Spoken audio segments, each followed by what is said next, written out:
یہ سوال ایک اٹھتا ہے نا کتنا ایکوریٹ انہوں نے حملے کیے، اس سے پہلے بھی جو حماس پہ کیے. آپ بولیں گے ڈاکٹر صاحب؟ جی بالکل. جی ڈاکٹر صاحب آپ سے میں یہ جاننا چاہوں گی کہ جو ایک کیا سرائی آ رہی ہے کہ موساد کے سلیپر ایجنٹس جو تھے وہ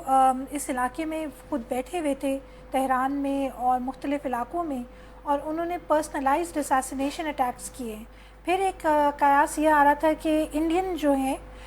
وہ ان کے بہاف پہ ایز پراکسی ایجنٹس کام کر رہے ہیں. اور یہ ہم سب جانتے ہیں کہ ایران کے جو نیوکلیئر سائنٹسٹ اور ٹیکنیشینز ہیں وہ انفارچونیٹلی بڑے عرصے سے ٹارگٹ ہو رہے ہیں، اور یہ کوئی آج کی بات نہیں ہے. تو اگر آپ اس پہ تھوڑا سا ہمیں مزید جو ہے بتا سکیں کہ اصل کہانی کیا ہے. اور آپ یہ بھی اور کریں ڈاکٹر صاحب کہ اس وقت حالت جنگ میں ہے بالکل ساری دنیا میں، اور مجھے خیر اس پہ افسوس کا اظہار نہیں کروں گا کہ ہمارے عرب ممالک اور برادر اسلامی ممالک حزب رواد، بیان بازی، قراردادیں کے علاوہ اس سے آگے نہیں بڑھ رہے، وہ تو ادھر ہے. لیکن ایک حالت جنگ میں ڈاکٹر صاحب کو ایک تو آپ یہ دیکھیں کتنے اطمینان سے گفتگو کر رہے ہیں. جو ڈاکٹر سلمہ نے کہا ڈاکٹر بہشتی. جی یہ جو موساد کے حوالے سے باتیں چل رہی ہیں اور مولز کے حوالے سے باتیں چل رہی ہیں، یہ کہ اندر سے غداری ہوئی یا ان کے بندے پہلے سے بیٹھے ہوئے تھے،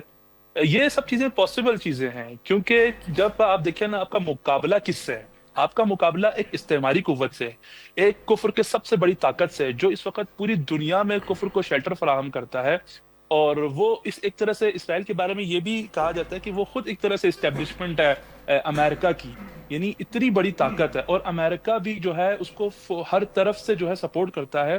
تو این ممکن ہے اینٹی اسٹیٹ لوگ ہوں، اینٹی جو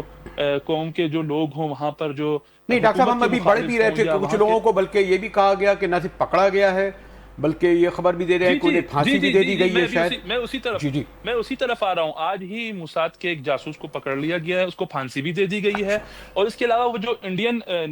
جو ڈاکٹر صاحبہ نے بات کی ایجنٹس کی، جی بالکل انڈیا دیکھیں کسی بھی طرح سے ہمیں ابھی پاک انڈیا جنگ سے بھی ہمیں یہ پتا چلا، اور اس سے پہلے بھی یہ پتا تھا کہ کبھی بھی کسی طرح سے بھی انڈیا جو ہے اسلام دوست نہیں ہو سکتا، مسلم دوست نہیں ہو سکتا، ایک اسلامی ریاست کے ساتھ وہ دوست نہیں رہ سکتا. یہ بات ابھی ایک دم سے ثابت اور کلیئر ہو گئی ہے ان واقعات کے بعد. لیکن ڈاکٹر صالح یہ بھی تو ہے نا کہ آپ کو جہاں یہ کہتے ہیں کہ انڈیا ہمارا دوست نہیں ہو سکتا، اور یہ بات صحیح ہے، روایتی دشمن ہے، لیکن ہم یہ جو 3 دن کے بعد بھی اور اس سے پہلے بھی مثلا جو ہم اگر دیکھتے ہیں کہ غزہ بالکل ختم ہو گیا، وہ ایجپٹ اور جو جارڈن 2 بارڈر تھے، آپ لوگوں نے بڑی کوشش کری وہاں سے غزہ تک نہیں پہنچنے دی. اور ابھی بھی جو یکجہتی کا اظہار مسلم ممالک بھی کر رہے ہیں، میرے خیال ہے اس کے مقابلے میں تو یہ دیکھتا ہوں کہ ویسٹرن کنٹریز میں زیادہ بڑے پیمانے پر عوام نکل کر آتے ہیں اور اس کا مظاہرہ کرتے ہیں. ڈاکٹر صاحب ایسے ہی ہے نا؟ بالکل درست فرما رہے ہیں جی. پر ایران کے بارے میں جو ایک میں بات کہنا چاہوں گی کہ یہ وہ ملک ہے جو کہ 1980s سے جو ہے خلیجی جنگ میں جو تھا بہت بری طرح سے انوالو تھا، اور جنگ کے تمام ٹائم کے اندر ایران میں الیکشنز بھی ہوتے تھے اور رجیمز جو تھیں وہ الیکٹ ہو کے آتی تھیں. اچھا آپ اس بات سے مستفید ہیں جو میں نے ڈاکٹر صاحب سے سوال کرا کہ کچھ لوگ یہ کہتے ہیں کہ ان کا مقصد یہ تھا اس حملے کا، بلکہ ڈاکٹر صاحب سے جواب بھی لیتے کہ رجیم چینج، یہ حالانکہ میں بڑی ذرا لاؤڈ بات کہہ رہا ہوں. دیکھیں رجیم چینج کا بھی ہے، اور ایک جو بہت قیاس آرائی ہو رہی ہے وہ یہ ہے کہ جو پہلوی خاندان ہے سڈنلی ان کے بارے میں بہت ساری خبریں لگنا شروع ہو گئی ہیں اور ان کے بارے میں بات ہو رہی ہے. تو میرے خیال میں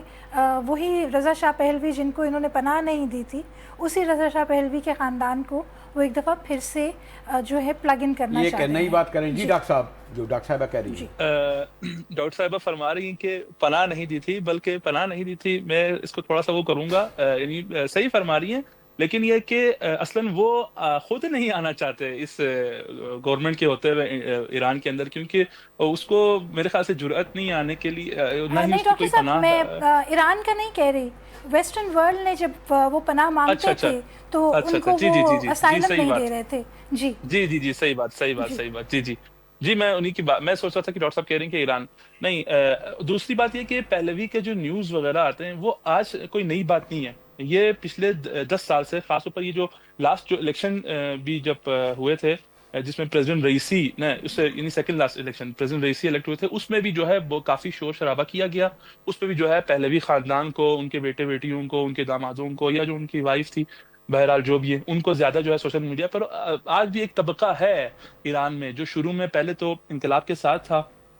اب وہ منافقین خلق کے نام سے جو ہے وہ ہیں، فعالیت کرتے ہیں، وہ ویسٹرن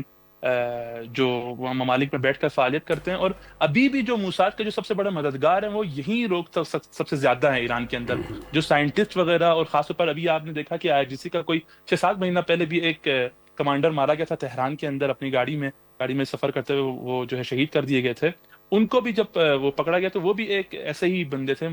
جس کو پھانسی دے دی گئی تھی۔